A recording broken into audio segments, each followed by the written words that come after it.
जोहार संगवारी पुरखौती समय ले अरसा रोटी बनावत आवत हे। हमर राज के चाउर ह मुख्य फसल आय।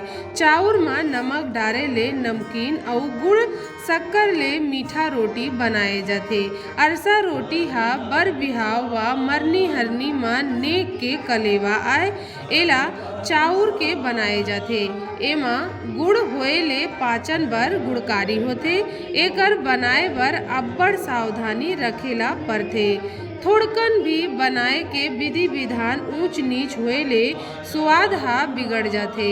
सही अरसा रोटी के सुवाद ह अब्बड़ सुग्घर रहिथे। ए कारण एला मन भर के खाए के इच्छा होथे। बनाए अरसा ल 15 से 20 दिन रखे जा सकत हे। आजकल होटल बासा अउ गड़कलेवा में एकर प्रचलन ह बढ़ गे हवय। अरसा ल अनरसा भी कहे जाथे।